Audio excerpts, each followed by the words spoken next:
민수기 33장 50절부터 34장 29절 마지막 절까지 함께 읽었습니다. 33장 50절에서 56절까지는 가나안 땅에서 이제 분배할 것에 대해서 말씀을 하시는데, 이제 그 분배 원칙이다 이렇게 보시면 됩니다. 그런데 이 분배 원칙은요, 이미 민수기 26장에서 하나님께서 말씀을 하셨죠. 길게 언급하진 않으셨지만 짧게 가나안 땅의 분배 원칙을 말씀하셨습니다. 26장의 원칙은 세 가지였죠. 첫 번째는 그 숫자대로, 수요대로 나눌 것에 대해서 말씀하셨습니다. 많은 규모에 따라서 적당하게 살아갈 수 있는 그 공간을 그 수요대로 허락을 하셨고요. 두 번째는 지파별로 이것을 나누어라. 그래서 이것은 개인의 땅이 아니다. 지파별로 공동체의 소유 개념으로 지파별로 이 땅을 분배해라 하셨고, 그리고 마지막은 제비를 뽑는다. 그래서 그 위치는 어떤 다른 조건에 의해서 어떤 힘 있는 지파라고 해서 먼저 선점하는 것이 아니고, 어떤 지역이든 제비를 뽑아서 그 제비 뽑히는 그 위치가 그 지파의 땅이 된다. 그렇게 말씀하셨고요. 오늘 이 본문에도 동일하게 이 원칙은 등장하고요. 추가되는 원칙을 살펴보면 52장 상반절에 보면 첫 번째 추가되는 원칙은 그 땅의 원주민을 모두 몰아내라는 거예요. 52절 보시면 그 땅의 원주민을 너희 앞에서 다 몰아내고 그렇게 말씀합니다. 자, 원주민을 다 몰아내라는 거예요. 그리고 두 번째 원칙은 뭡니까? 52장 하반절에 보면 우상과 산당을 제거하라는 겁니다. 그래서 52장 하반절 보시면 그 새긴 석상과 부어 만든 우상을 다 깨뜨리며 산당을 다 헐고 그렇게 말씀했어요. 그래서 이것은 가나안 땅의 풍속과 종교가 이스라엘에게 흡수되지 못하도록, 그러니까 이방의 문화가 이스라엘 백성들에게 영향을 끼치지 못하도록 모든 원주민을 다 몰아내고, 그리고 그 땅의 우상 숭배가 이스라엘 백성들에게 들어오지 못하도록 철저히 하나님만 예배하고 하나님만 섬기는 거룩한 백성의 삶을 요구하시는 겁니다. 그래서 만약에 이것을 불순종하게 되면 그들이 그 가나안 땅의 원주민들이 눈에 가시가 될 것이다. 그리고 옆구리를 찌르게 될 것이다. 그렇게 말씀하시면서 뭐라고 말씀하시냐면 56절에 보십시오. 나는 그들에게 행하기로 생각한 것을 너희에게 행하리라 그렇게 말씀해요. 굉장히 강력한 경고죠. 하나님께서 가나안 백성들을, 가나안 족속들을 다 몰아내게 하시고 그들을 심판하신다는 거예요. 그런데 만약에 그들을 심판하지 않고 그들이 몰아내지 않고 남겨두고 나중에 되면 그들이 이스라엘 백성들을 괴롭히는 그 원흉이 될 것이다. 그리고 그들에게 향했던 하나님의 진노와 심판이 이스라엘에게 향할 것이다 라고 하는 강력한 경고를 하고 있습니다. 그래서 이 말씀에 철저히 이스라엘 백성들은 순종해야 되는 거예요. 그런데 온전히 순종하지 못하죠. 나중에 보면. 그래서 결국은 스스로 그들의 걸림돌을 남겨두게 됩니다. 어쨌든 이것이 하나님께서 정하신 가나안 땅 정복 전쟁과 또 그리고 그 땅 기업의 분배 원칙입니다. 하나님께서는 우리 삶을 살아갈 때 우리 삶의 원칙을 주세요. 그 원칙은 바로 하나님의 말씀이고요. 하나님의 말씀의 원칙대로 살아가면 반드시 복을 받습니다.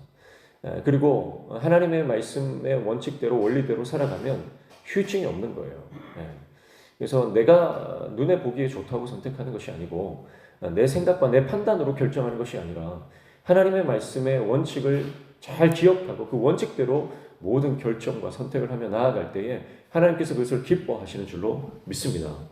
그리고 34장 1절부터 12절까지는요. 이제 가나안 땅에 들어갔을 때에 그 땅의 경계를 하나님께서 정확하게 정해주고 계세요. 그래서 남쪽으로는 에돔 곁 신광야 일대와 그리고 아그라빔 남쪽, 신광야, 가데스 남쪽, 또 하살아달 아스몬, 애굽 시내 지중해까지 이렇게 경계가 되는 겁니다. 그리고 서쪽은 대해라고 있는데 지중해죠.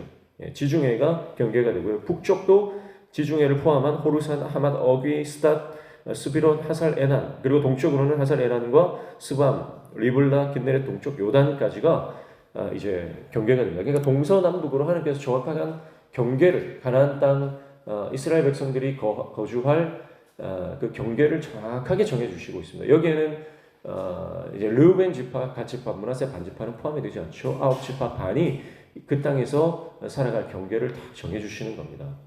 자, 왜 경계를 정해주시냐면 하나님의 은혜로 살아가는 백성임을 기억하라는 거예요. 이게 무슨 말이냐면 만약에 경계를 정해주지 않았다 그러면 인간의 욕심이라고 하는 것은요, 국경을 계속해서 확장하고 계속 넓혀나가는 욕심이 있어요. 그래서 정복 전쟁을 통해서 땅을 차지했잖아요. 그러면 우리가 또 전복 전쟁을 계속해서 우리 땅을 계속 확장해 나갈 수 있겠구나 하는 생각을 하게 되는 거죠. 그래서 하나님 주신 은혜에 만족하지 못하고 계속해서 이들이 전쟁하는 백성에 대해서 계속 끊임없이 뻗어나가려고 하는 그런 생각을 하게 됩니다. 그래서 하나님께서 이만큼이면 족하다. 이만큼이면 됐다. 그러면서 경계를 정해주시는 거죠. 여러분, 우리 삶에 하나님께서 주신 은혜를 만족하고 하나님 주시는 그 은혜를 감사하며 살아가는 것이, 하나님이 나에게 주신 삶에 그 자족하며 살아가는 것이, 그것이 은혜인 줄로 믿습니다. 내가 가진 것, 내가 누리고 있는 것, 하나님이 허락하신 것, 여러분 그거 감사하면 되는 거예요. 다른 사람과 비교하고 다른 이들이 살아가는 것과 내 삶을 비교하면 거기는 만족이 없는 겁니다. 비교하는 순간 감사가 사라지는 거죠. 그래서 하나님께서는 정확하게 경계를 정해주세요. 그래서 사실은 이스라엘 백성들이 살아가기에 충분한 땅이고요.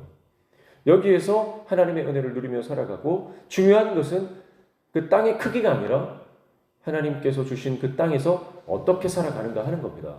거룩한 백성으로, 말씀대로 하나님을 예배하는 예배 공동체로 살아가는 것, 그것이 중요한 거죠. 그래서 하나님께서 정확하게 그 땅의 경계를 지금 정해 주시고요.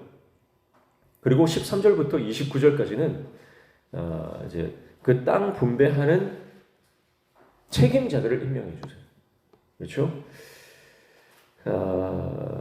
그래서 총괄자가 누굽니까? 이 기업을 분배하는, 땅 분배하는 총 책임자는 엘르아살과 여호수아입니다. 제사장 엘르아살과 여호수아죠. 그래서 17절 보시면 너희에게 땅을 기업으로 나눌 자의 이름은 이러하니 제사장 엘르아살과 눈의 아들 여호수아니라, 그렇게 말씀하고요.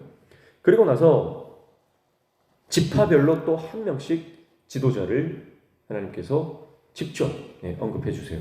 그래서 18절 보시면 너희는 또 기업의 땅을 나누기 위하여 각 지파에 한 지휘관씩 택하라, 그렇게 말씀하세요. 그래서 택하라고 말씀하셨는데 이제 그 10명의 이름이 쭉 나옵니다.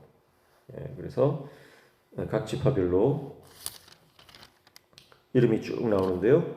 우리가 잘 아는 갈렙이 등장하죠. 19절에 보시면 그 사람의 이름은 이러하니 유다 지파에서는 여분네의 아들 갈렙이요, 그렇게 말씀합니다.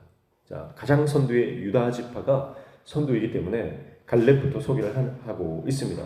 그리고 나서 나머지 인물들은 전혀 새로운 인물들이에요. 완전히 새로운 인물들이에요. 처음 등장하는 사람들입니다. 그래서 우리가 쭉 이름을 읽어봤는데요.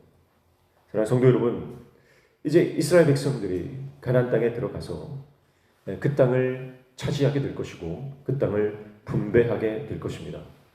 그런데 갈렙을 제외한 나머지 모든 리더들은요, 지파의 대표들은요, 새로운 사람들, 새롭게 새 시대를 열 새로운 인물들로 채워져 있음을 볼 수가 있습니다. 이것은 약속의 땅을 향한 이스라엘 백성들에게 주시는 새 시대의 기대감을 증폭시키는 그런 일이죠. 하나님은 시대마다 다양한 목적을 위해 새로운 일꾼들을 불러서 일하십니다.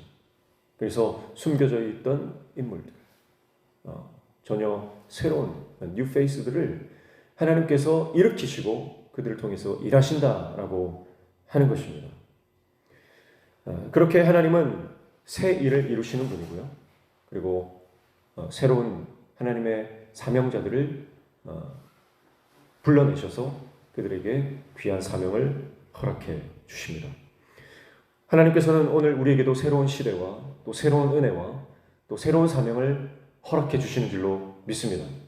오늘 우리에게 주어진 새로운 사명, 또 새로운 하나님의 귀한 직분을 기쁨으로 감사함으로 우리가 감당하는 저와 여러분 되시기를 축복합니다. 이제 하나님께서 베풀어 주시는 이 약속의 땅, 이제 그 땅을 차지할 일만 남은 거죠. 우리도 하나님께서 우리에게 약속하신 것, 그것을 믿음으로 바라보며 그것을 차지하는 저와 여러분 되시기를 축복합니다. 그것을 누리는 저와 여러분 되시기를 축복합니다. 그러려면 이제 우리가 그 부르심에 응답하여 하나님께서 원하시는 이 거룩한 영적 전쟁을 싸워 나가야 하는 것입니다. 그리고 한 가지 더 은혜는 뭐죠? 그 새로운 인물 가운데 한 사람, 갈렙이 포함되어 있다라고 하는 것이죠. 전혀 새로운 그런 리더들, 그 그룹 가운데 익숙한 한 사람, 갈렙. 그래서 갈렙이 받은 은혜는 정말 특별한 은혜죠. 갈렙은 출애굽 1세대이지만 가나안 정복 전쟁까지 함께 할 수 있는 특권을 누린 자입니다. 그리고 여호수아도 마찬가지죠. 믿음으로 끝까지 주님과 동행하며 타협하지 않는 신앙으로 하나님께서 이루실 놀라운 새 시대에 오늘 저와 여러분도 포함되시기를 축복합니다. 자, 그러니까 무슨 말입니까? 우리가 어떤 형편에 있든지, 내가 나이가 어떻든지, 형편이 어떻든지, 내가 이제 새롭게 신앙에 출발을 하고 아니면 새롭게 이제 막 직분을 받았든지 상관이 없다는 거예요. 하나님은 하나님께 순종하는 사람, 그리고 말씀대로, 말씀의 원칙으로 하나님이 세우신 그 십자가 원리로 그 붙들고 나아간 하나님의 사람들, 그 사람들을 사용해서 하나님의 역사를 이루신다. 그것을 기억하시면서 오늘도 주님과 동행하며 날마다 주님과 함께 주님의 사명을 감당하는 저와 여러분 되시기를 주님의 이름으로 축복합니다. 기도하겠습니다. 하나님 아버지, 약속의 땅을 차지하기 위해서 하나님의 그 예배하신 은혜를 받기 위해서 내 생각대로 할 수 없습니다. 하나님이 정하신 원칙대로, 말씀대로 그렇게 하나님의 뜻에 순종하며 나아가는 하나님의 종 되게 도와 주시옵소서. 그리고 하나님의 역사를 위해 사람을 부르시고 그 사람들을 통해서 일하시는데 내가 선택받았다는 것, 내가 그의 명단에 포함되어 있다라는 놀라운 은혜를 기억하며 감격과 기쁨으로 주님의 사명 감당하는 하나님의 종들 되도록 우리를 붙잡아 주시옵소서. 오늘도 이 아침에 주님 앞에 나와 간구하며 기도할 때 우리의 기도를 들어 응답하여 주시고 우리 손으로 하는 모든 일들이 형통케 되어지는 놀라운 은혜를 허락하여 주시옵소서. 예수님의 이름으로 기도하옵나이다. 아멘.